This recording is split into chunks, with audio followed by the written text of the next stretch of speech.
성경은 결혼 제도가 하나님이 제정해 주신 제도라는 것을 분명히 말씀을 합니다. 남자가 부모를 떠나 그의 아내와 합하여 둘이 한 몸을 이룰지로다. 결혼 명령이죠. 이것이 하나님께서 말씀하시는 것이니까 하나님이 결혼 제도를 만들어 주셨다, 이렇게 말할 수 있는 겁니다. 세상에서야 뭐 이런 이야기를 들으면 별로 좋아하지 않겠죠. 그러면 어디서부터 결혼 제도가 생겼을까? 뭐 그냥 아메바들끼리 서로 결합하듯이 그렇게 결합하는 게 사람의 결혼이다, 이렇게 생각하는 것이 아마 뭐 세상의 보통 결혼관일지를 모르겠어요. 뭐 거창한 말을 해도 결국 그거잖아요, 그죠? 그냥 음양의 조화 차원에서 남녀도 그렇게 만나가지고 살아가는 것으로 이렇게 생각하는 게 세상이 생각할 수 있는 뭐 그냥 결혼에 대한 가장 근본적인 생각이겠죠. 고상한 것을 만들어내기는 하지만은 인간이 만약에 그런 세상에 아무것도 아닌 그냥 이 무생물에서부터 나온 그런 무의미한 존재, 우연의 존재라고 한다면은 그렇게밖에는 말할 수가 없죠. 그러나 우리는 그런 식으로 결혼을 바라볼 수가 없어요. 믿는 사람들에게 결혼은 매우 소중한 것이 하나님이 이 결혼이라고 하는 제도를 만들어 주셨고 남자와 여자를 만나게 하셔서 오늘 결혼에 이르러 가지고 한 가정을 이루고 번성하게 되었다. 그런 점을 우리가 생각을 해야 된다는 겁니다. 성경은 무엇보다도 결혼이 한 남자와 한 여자의 결합임을 말씀합니다. 아담과 하와 한 남자와 한 여자를 만나서 하나님이 결혼하게 하셨다. 이것을 우리가 알 수 있는 거죠. 근데 목사님 뭐 지극히 당연한 얘기들을 하세요, 이렇게 생각하시겠지만 요즘 이 당연하게 생각되어 왔던 것들이 매우 당연하지 않은 것으로 변해가는 사회를 우리가 보고 있습니다. 더 이상 결혼을 이렇게 정의하지를 않는다는 거죠. 한 남자와 한 여자의 만남이라고 그렇게 결혼을 생각을 하지 않고 서로 사랑하는 사람들이 그저 사회적 합의에 따라 사회적 약속에 따라 만나는 것이다. 서로 사랑하는 사람, 그럼 서로 사랑하는 사람이라고, 남녀가 아니라 사람이라고 말이 바뀌면 그 단어 하나가 슬쩍 바뀐 것 때문에 어떤 결과가 나타나냐면 여자들끼리 사랑을 해도 상관없는 것이 되는 거고 남자들끼리 사랑을 해도 상관이 없는 것이 되는 거예요. 이 결혼이라고 하는 것이 너무나 우리가 생각하는 거하고 자꾸 다른 모습으로 변해가는 겁니다. 그럼 다른 그 이상의 결혼에 대한 뭐 다른 그 해석들은 안 생길까? 뭐 요구들은 안 생길까? 요구들이 생기겠죠. 예를 들자면 뭐 인공 로봇하고 살아갈 수는 없느냐? 나 인공 로봇하고 살아가는 게 난 더 편해. 그런 사람이 지금 벌써 생겨나요. 근데 우리 사회가 뭐 지금 한 가지 어떤 문을 여는 것을 이게 뭐 사람과 사람 사이에서 충분히 그냥 서로 사랑하면 되는 거지 뭐가 문제가 될까요? 라고 어떤 도덕적인 부분을 여는 것을 두려워하지를 않는 거, 이게 얼마나 심각한 문제인지를 우리가 기억을 해야 된다는 것입니다. 목사님 뭐 그런 극단적인 일들이 얼마나 빨리 일어나려고요? 여러분 성경에 보면 이미 성경에 이런 일들이 다 예고되어 있었던 거예요. 이미 그 시대에도 타락한 사람들, 이 성경적 삶을 따르던 그 시대의 크리스찬이라고 말할 수 있는 유대인들, 이 사람들이 아닌 그 밖에 있는 사람들 중에는 이런 삶을 사는 사람들이 이미 많이 있었고 성경의 이방인들의 그런 풍습을 따르지 말라, 그렇게 우리에게 교훈하고 있는 것입니다.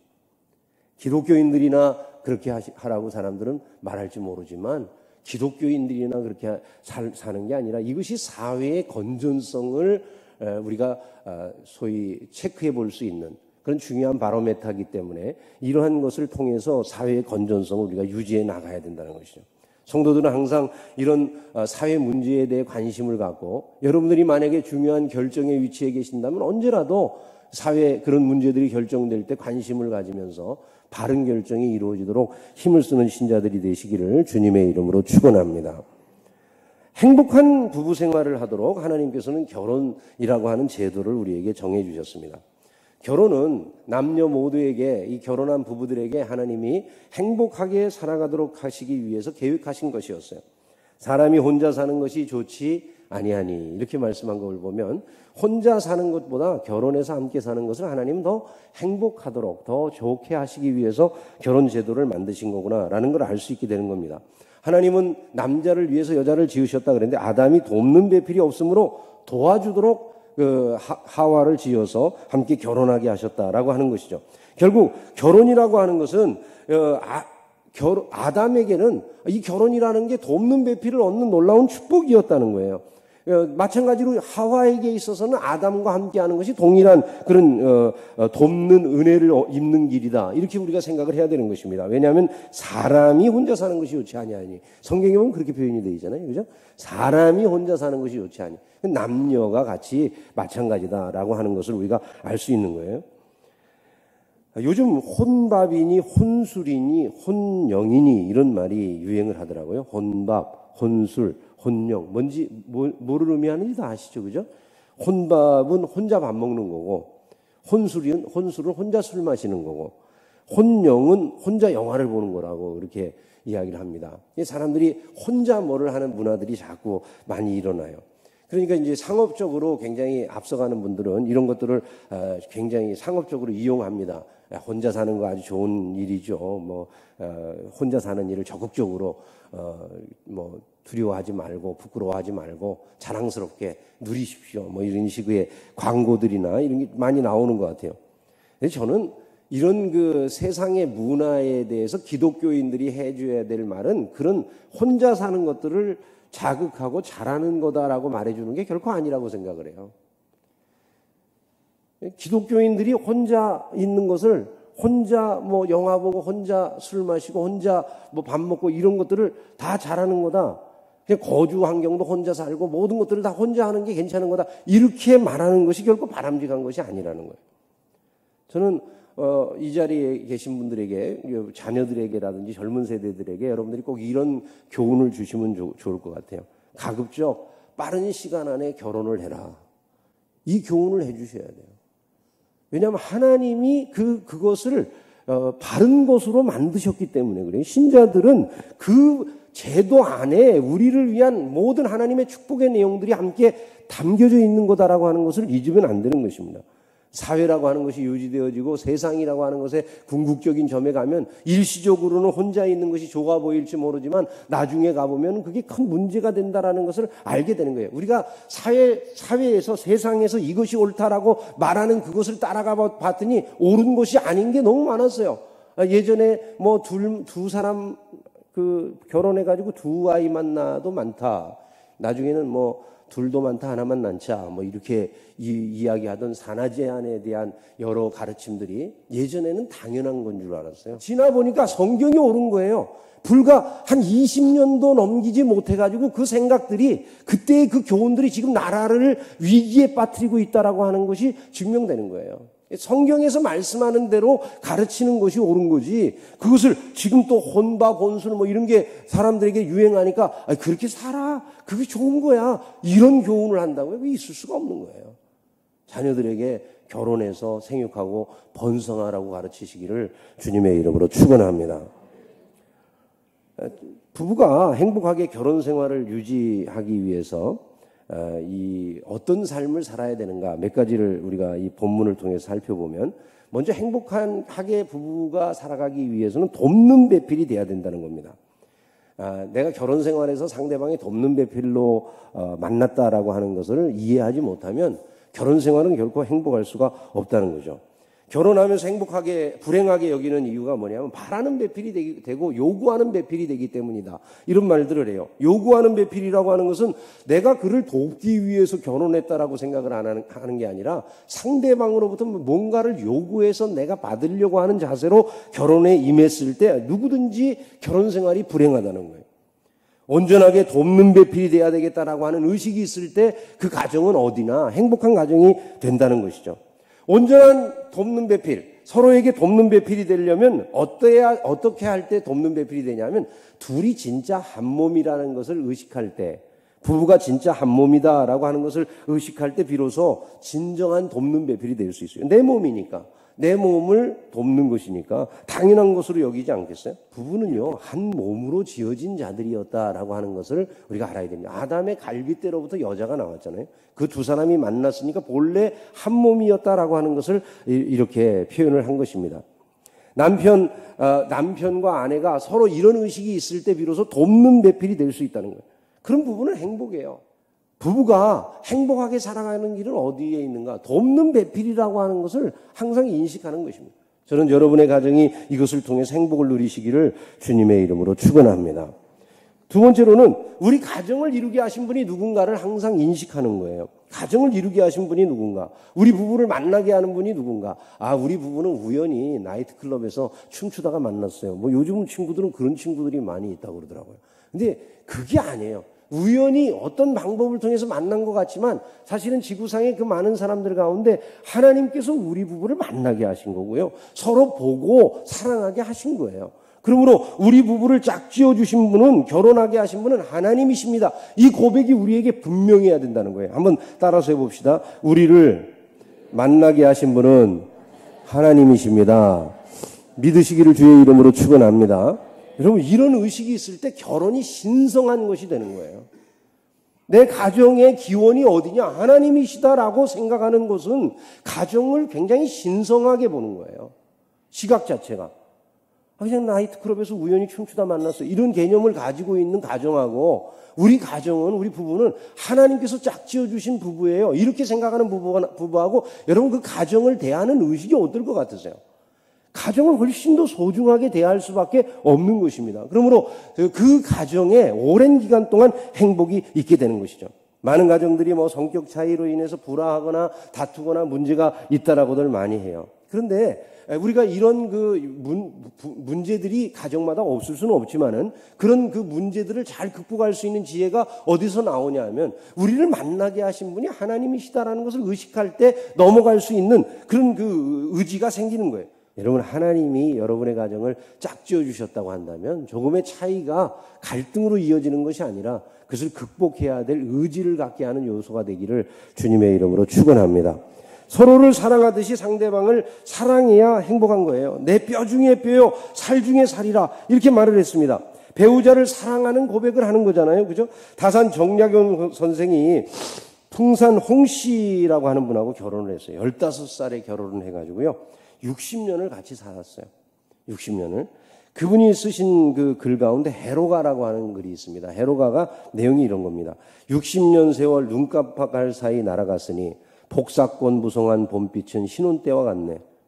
살아 이별 죽어 이별에 사람이 늙지만 슬픔은 짧았고 기쁨은 길었으니 성은에 감사하네. 자기 부인에게 하는 말이에요. 성은에 감사하다고. 정약용 선생이. 오늘 밤 뜻맞는 대화가 새삼 즐겁고 그 옛날 붉은 치마에는 먹 흔적이 아직도 남아있네. 이런 글입니다. 여러분, 그 옛날 어른도요, 자기 아내에게 이런 사랑의 고백을 할 수 있었다고 한다면 오늘날 성도의 삶에서 이런 사랑의 고백 이상을 할 수 있어야 되지 않겠는가, 그런 생각 들지 않으십니까? 실제 삶에서 서로 사랑하기라는 게 사실 만만하지가 않은 것 같아요. 결혼해서 사는 많은 부부들이 갈등과 문제를 안고 살아가고 결혼 생활이 굉장히 버거운 짐처럼 여겨지는 경우들이 많아 보입니다. 이 가정이 이렇게 돼가지고 이 부부가 어떻게 삶을 살겠어요, 그죠? 사랑이 있어야 행복해요. 사랑이 있어요. 사랑이 사라지고 나면 가정은 지옥이에요. 그래서 우리가 이런 것들을 항상 마음속에 생각하면서 천국과 같은 가정을 이루자라는 의식을 가지시기를 주님의 이름으로 축원합니다. 오늘 우리는 너무나 중요한 것들을 많이 잃어가면서 사는 것 같습니다. 돈은 우리에게 넉넉해지고 자본은 많아진 것 같은데 정말 정작 있어야 될 것은 사라지지 않나, 그런 생각이 들어요. 사람들이 사랑이라고 하는 가치조차도 물질의 가치로 다 환산을 해버려요. 그러다 보니까 사랑 없는 세상에 삭막하게 살아가는 것이 오늘 우리 시대의 모습이다라고 하는 것을 보게 됩니다. 여러분의 가정에는 아름다운 사랑이 함께하는 복된 부부 생활이 있게 되기를 주의 이름으로 축원합니다. 마지막으로 한 가지 더 말씀을 드린다면 행복한 부부의 길은 무엇인가? 서로의 삶에 숨김이 없고 온전히 서로 받아들여야 된다는 것입니다. 아담과 하와가 벌거벗었으나 부끄러워하지 아니하였다, 이렇게 말씀했어요. 벌거벗었으나 부끄러워하지 않는다는 말이 무엇입니까? 그것은 상대방을 있는 그대로 인정하고 사랑하는 것을 말하는 겁니다. 다른 것과 비교당하지 않고 비교하지도 않는 것이 벌거벗었으나 부끄러워하지 않는 거예요. 서로에게 숨김이 없는 그런 삶을 의미하는 거예요.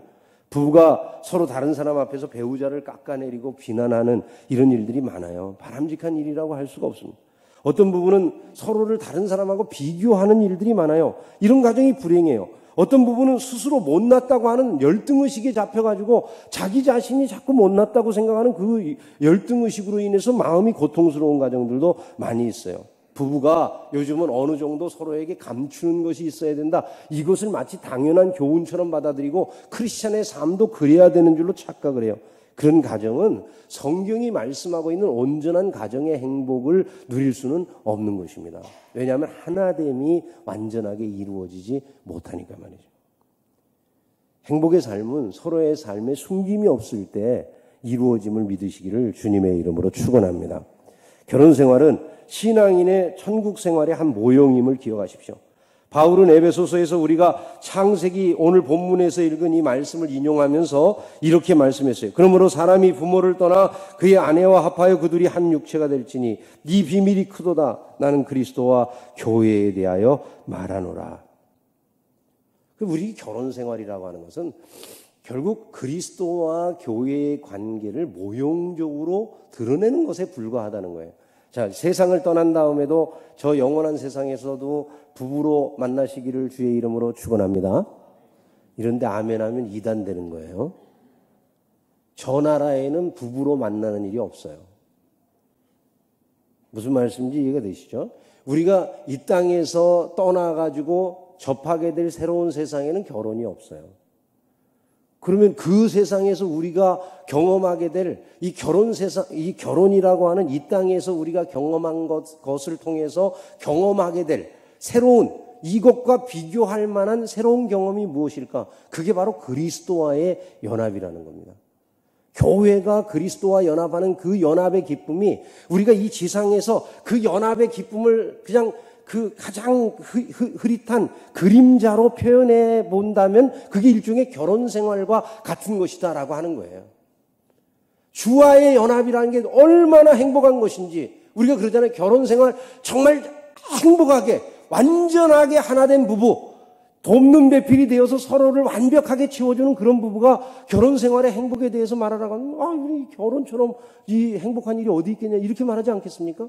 그것이 하나님의 나라에 가서 이루어질 때는 그리스도와의 연합, 신자가 그리스도와의 연합을 경험하게 되는 순간 누리는 기쁨의 비교가 되는 거다라는 거예요. 여러분들은 그와 같은 놀라운 설명할 수가 없는 거죠. 그래서 그 연합은 사실상 설명할 방법이 없는 거예요. 완전하게 누가 그걸 표현한다든지 그럴 방법이 없어서 그걸 설명하는 게 결혼에 대해서 이야기하는 거예요. 결혼에 대해서. 오늘 제가 결혼에 대해서 이야기할 때 어떤 가정은 온전치 못한 가정이라든지 이런 가정도 있을 수 있고 홀로 되신 가정이 있을 수도 있고 많은 어려움들을 겪는 가정들이 있을 수도 있어요. 그러나 여러분 이 현실의 가정의 모습을 우리가 아름답게 해나가야 될 필요가 있는 이유는 우리가 이 현실의 결혼 생활이 아름답지 못할 때 무엇을 잘 경험하지 못하냐면 그 나라의 그리스도와의 연합의 기쁨이 무엇이다라고 설명하는 게 우리 안에 잘 들어오지를 못하는 거예요. 그리스도와의 연합의 기쁨을 우리가 잘 이해하려면 지금 현실 세계 속에서 그 부부간의 결혼 생활을 통해서 누리는 행복이 그만큼 엄청나야 된다는 거죠.